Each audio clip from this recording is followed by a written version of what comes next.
تو پہلے تو یہ تھا کہ خواتین جو ہیں وہ جو ملبوسات خرید رہی تھی جو کہ انہوں نے سلائی کرنا تھا، لیکن اب جو ہے سلائی کا جو خواتین سلائی کا وہ کہتے ہیں کہ اب نئی ٹائم ہے، وقت نہیں ہے سلائی کا، اب وہ ریڈی میڈ میرے علاقے میں جو بوانا بازار مارکیٹ ہے جہاں پر ریڈی میڈ سوٹ کی جو ہے بڑی مارکیٹ ہے، خواتین کی بڑی تعداد جو ہے وہ ریڈی میڈ سوٹ جو ہے وہ خرید رہے ہیں، جس میں جیسے کہ 2 بار بارش ہو چکی ہے اس ہفتے میں فیصل آباد میں، تو بارش سے پہلے موسم جو ہے وہ کچھ اور تھا، اب جو موسم بارش کے بعد اس کے درجہ حرارت جو ہے وہ اس میں فرق پڑ جاتا ہے، تو اس وقت شہری جو ہیں وہ اس کشمکش میں ہے کہ وہ کس طرح کے جو ہے ملبوسات لون کے خریدیں یا جو ریشمی جو ہے وہ خریدیں۔ اس وقت ریڈی میڈ جو سوٹ ہیں وہی زیادہ جو خواتین ہیں وہ خریدے جا رہے ہیں، زیادہ تر جو بچے ہیں وہ بھی اپنے والدین کے ساتھ ضد کر رہے ہیں کہ رنگ برنگے جو ہے تو آپ صحیح کہہ رہے ہیں، اس وقت تو ریڈی میڈ کے علاوہ آپشن ہی کوئی نہیں ہے نا، کیونکہ دیکھیں اگر تو فار انسٹنس اس مہینے کسی کی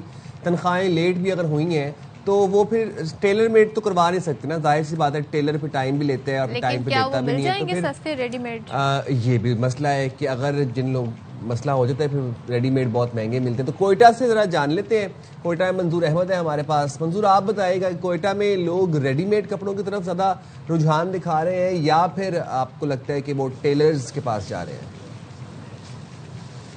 جی دیکھیں، کوئٹہ میں بھی جو عید ہے اس کی تیاریاں جاری ہیں بازاروں میں۔ آج اتوار کے روز دن میں بھی رش نظر آ رہا ہے، ویسے تو افطار کے بعد رش نظر آتا ہے، اور لوگ اس وقت فیملی جو ہے اکٹھے آ کے خریداری کر رہے ہیں، خاص طور پہ بچے اور بچیوں کی چیزیں جو ہیں خریدی جا رہی ہیں۔ قیمتوں کی جہاں تک بات کی جائے، قیمتیں زائد ہے، اس میں کوئی شک نہیں ہے، ہمیشہ یہ عید کے دنوں میں ہوتا ہے، لیکن سب سے بڑا جو کنسرن ہے والدین کا وہ یہ کہ کوالٹی نہیں ہے، جو چیز وہ خرید بھی رہے ہیں وہ کوالٹی اس کی نہیں ہے، جس کی وجہ سے وہ زیادہ ان کو پھرنا پڑتا ہے، ڈھونڈنا پڑتا ہے تاکہ ان کے پسند کی چیز بھی ہو اور معیار میں بھی بہتر ہو۔ تو لوگ ان تمام تر کشمکش میں اپنی شاپنگ کر رہے ہیں، اور خاص طور پہ یہ بھی ہے وہ جو تنخواہ دار طبقہ ہے وہ تو بہت ناپ تول کے خرچ کرتا ہے۔ ایک چیز یہاں پہ ہے کہ دکاندار جو پریشان ہیں وہ کہتے ہیں کہ ماضی کی نسبت اس مرتبہ خریداری اب تک جو ہے اس طرح سے آگے نہیں بڑھی ہے۔ وہ یہ توقع کر رہے ہیں کہ گورنمنٹ نے اناؤنس کیا ہے کہ ایڈوانس سیلری کی جو کہ 16 مارچ تک متوقع ہے، وہ مل جانے سے یہ امید ہے کہ بازاروں میں رش بڑھ جائے گا اور جو خریداری کا سلسلہ ہے وہ روایت کے مطابق آگے بڑھے گا۔ لیکن اس وقت بھی ٹھیک ٹھاک رش ہے مارکیٹوں میں، عید بازار لگے ہوئے ہیں، مختلف جگہوں پہ اسٹال لگے ہوئے ہیں، جو روایتی بازار ہیں کوئٹہ کے لیاقت بازار ہو یا اسے ملک کا دیگر مارکیٹیں، وہ روایتی جوش و خروش کے ساتھ وہاں پر خریداری کا سلسلہ جاری ہے، رش بھی جاری ہے، لیکن مہنگائی نے کافی لوگوں کو پریشان کر رکھا ہے۔ جی ٹھیک ہے، منظور احمد، محمد کاشف، سہرش کوکر، آپ تینوں کا بہت شکریہ، اور آپ لوگ بھی جائیں اپنی اپنی شاپنگ کریں۔ منظور نے ایک بڑی انٹرسٹنگ بات بتائی، انہوں نے کہا کہ حکومت نے اناؤنس کیا ہے کہ جو سرکاری ملازمین ہیں ان کو ایک ایڈوانس سیلری ملے گی اور وہ 16 مارچ تک متوقع ہے۔ کتنی آؤٹ اسٹینڈنگ بات ہے ویسے، ایڈوانس سیلری مل گئی ہے ایک اور جو ملنی چاہیے تھی، اور ایڈوانس والی بونس الگ مل رہا ہے، تو کیا سرکاری سطح بات پر یہ ہے۔ اعلان کیا گیا، سرکاری ملازمین کے پرکس تو بچپن میں ہیں۔ ہمیں مشورہ دیا تھا جی سرکاری جاب نہ کرنا، ہاں ڈھونڈتا ہوں سر بھائی۔ اچھا چلیں جناب، موونگ فارورڈ، آپ کو ذرا جب ہم عید کی شاپنگ کے حوالے سے باتیں کر ہی رہے ہیں اور عید پہ لوگوں کی کچھ خاص علاقوں کی کچھ خاص روایات ہوتی ہیں، اسی طرح ہم دیکھتے ہیں کہ شلوار قمیض کے ساتھ ٹوپی یا پھر پگڑی کچھ علاقوں میں پہنی جاتی ہے، کچھ روایات کا، کچھ کلچرز کا حصہ ہے، چمن کی پشتون قبائل کی ثقافت کا اہم ترین حصہ ہوتی ہے جناب، اس لیے ٹوپی اور پگڑی کے بغیر عید کی شاپنگ مکمل نہیں ہوتی۔ تو آپ کو ذرا رپورٹ کر رہے ہیں اختر گلفام، اس حوالے سے دیکھ لیتے ہیں ان کا ایک پیکج۔ عید الفطر کی آمد کے ساتھ ہی چمن کے بازاروں میں خریداروں کا رش بڑھ گیا ہے۔ شہری عید کی خوشیوں کو دوبالا کرنے کے لیے ثقافتی ٹوپی اور پگڑی، جسے پشتوں میں لنگی کہا جاتا ہے، خریدنے بازاروں کا رخ کر رہے ہیں، جو پشتونوں کی ثقافت اور پہچان کی علامت سمجھی جاتی ہے۔ عید آتا ہے تو لوگوں کے دل خوش ہو جاتا ہے کہ وہ اپنے لیے ٹوپی پہنے، یہ ٹوپی تو وہ اپنے لیے اعزاز سمجھتے ہیں، یہ پشتون ثقافت کی ایک مثال ہے۔ ہمارے ساتھ ادھر 900 سے لے کر 25,000 تک ٹوپیاں ہے، قسم ٹوپیاں ہے، ریسی ہے، زرداری ہے، جمالی ہے وغیرہ، مختلف ٹوپیاں ہمارے ساتھ ہیں۔ یہاں ٹوپیاں اکثر مختلف رنگوں اور منفرد ڈیزائنوں کی ہوتی ہے۔ میں نے یہ بلوچی ٹوپی